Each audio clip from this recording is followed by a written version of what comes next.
We can't excuse ourselves by saying we're just acting naturally.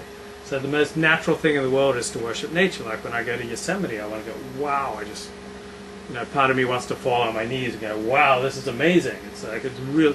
Or when it's just pouring rain outside and thunder and lightning, like, wow, the God of thunder, the God of lightning. The God of thunder? I could understand how people like worship nature. And so the point of the plagues is, one of the points of the plagues is to say that God manipulates nature, God created nature, God rules nature, God wants us to rule over nature. Well, you know what? You gave this mushal of Yosemite. Mm-hmm. I don't think there's anything wrong with going to Yosemite for chizuk, mm-hmm. and seeing the Mises, to see what the Borei Olam, the creator of the world, can do. Yeah. And you say, wow, look, there's Half Dome, there's El Capitan, and there's a black bear and all this other stuff, and you can go, wow, look what God creates. Because, the Baal Shem Tov used to talk a lot about going out in the forest, going out in the woods, and getting spiritual. Mm-hmm. I think Rabbi Nachman talked about that too. So yeah, as long as it's a path to God, but we shouldn't worship these things. No. But the idea is you go out there and you see like all these spiritual creations, all these doings by God, and it makes you appreciate just how big He is. Another point of the plagues was to punish Egypt.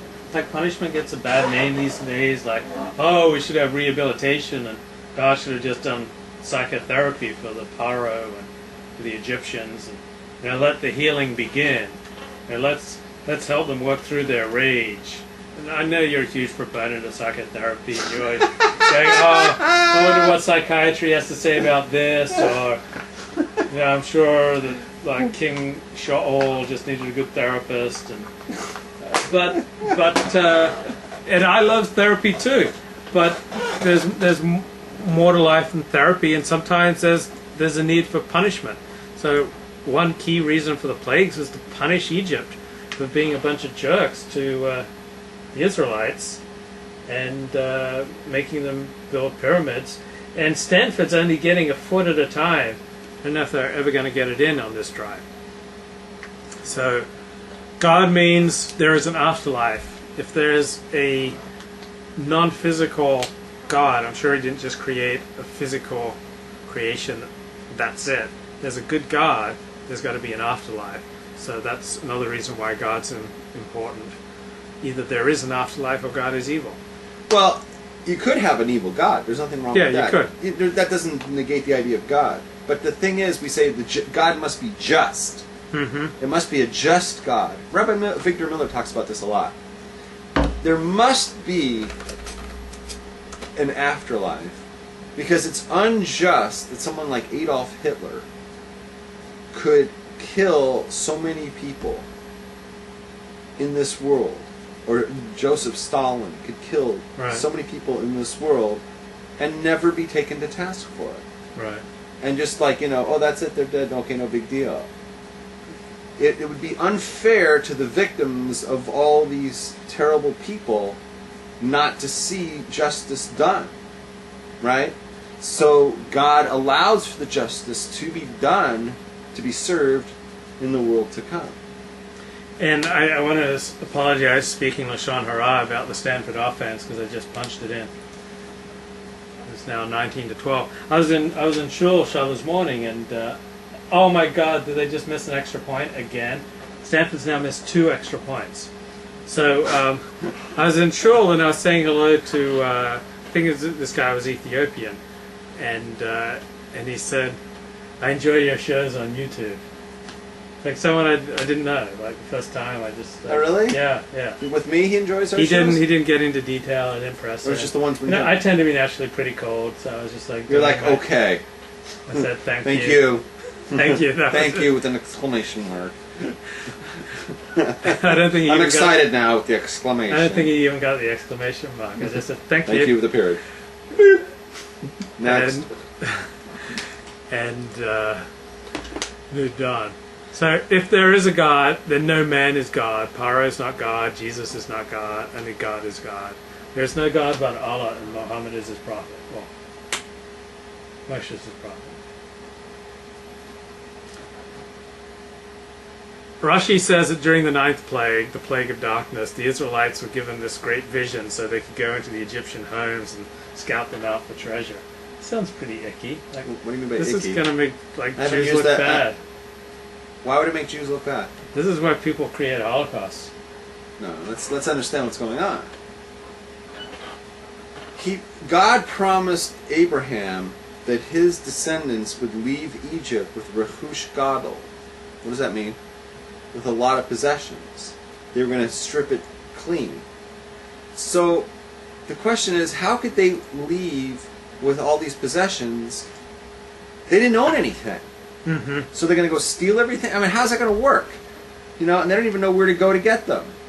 So during the darkness, what they were able to do was walk in undetected into all the Goyim's homes and see what it is, what they had. Now you're going to say, how do they do that at night? Because you can't see things at night. But they had like those Those goggles. goggles. that special forces wear. Special Forces goggles. So it's nighttime to the people living there, right? It's really thick darkness. But the Jew walks in with the special goggles, right? And it's just like daytime, and they say, okay, there's the chandelier, right?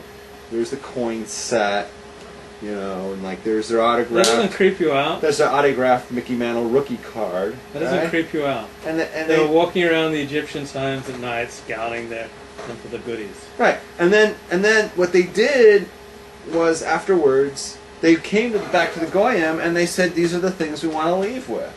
So cough up your candlestick holder and your gold set and you know your Elvis records. We want them, and that's how they did it. And the Goy is going to say, we don't own those things. And they go, real? You want to know what else we found in your drawers? Maybe you should tell your wife what you've been doing lately. Because we had like basically the spy camera. Did they take their pornography? I'm sure the Egyptians had a lot of great incidentally, porn. we have a shout out. You know, it's your friends are all getting together this week in Vegas. You would be there if you didn't give that up. I don't do shout outs. You know, it's this week. I'm beyond shout outs. You know, it's this I'm week. too cool and too cold.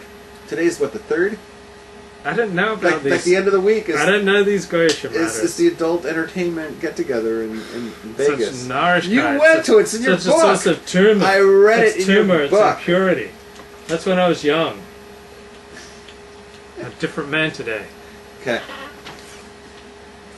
Next thing. Judaism doesn't make peace with suffering. You don't like read about the suffering of the Israelites and then the next verse. And the Israelites meditated and they got in touch with God and they transcended their suffering. You don't hear. And God came down and told the Israelites, if you believe in me, you'll go to a much better world to come and you don't have to worry so much about your suffering right now.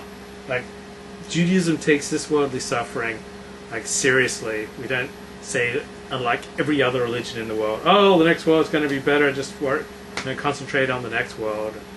Like, I grew up a Protestant Christian and we were kind of taught that like Jesus suffered on a cross and so must we shouldn't complain. Well, wait a minute now. What about the guy who's suffering in this world? What do they always say?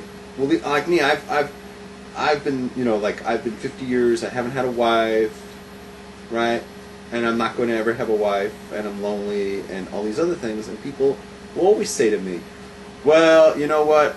You have so much to look forward to in the next world." How many people say that? I know hardly any Jews who ever comfort anyone by saying, oh, the next world's going to be much, much better. Well, Like, people what kind who, of freaky Jews? well, it's okay. There's Are they the- messianics? No, wait, stop. There's different levels of thought, right? Somebody who has no thinking and they have no level of thought, right? They're going to say, "Oh, I'm sure God has someone for you," which is stupid, right? I mean, it's just really retarded because it doesn't even say that in Judaism, right? And if you really thought about it, you realize that there's no reason to say that, especially in my case, right? It's like I told my rabbi this story at the beginning, right? I said, like, I'm looking for this woman, this is what my requirements are. And he wrote back, he was balls up on it. He was just like, you're not going to find anybody. Yeah. He was just like, you're not going to find anybody. And that's why when I met Rivka, and I wrote my book, that chapter is called Miracle of Rivka, because that is a miracle that she showed up, right? So you know, somebody who's a little more educated, someone like my rabbi, right? He's not going to say, "Oh,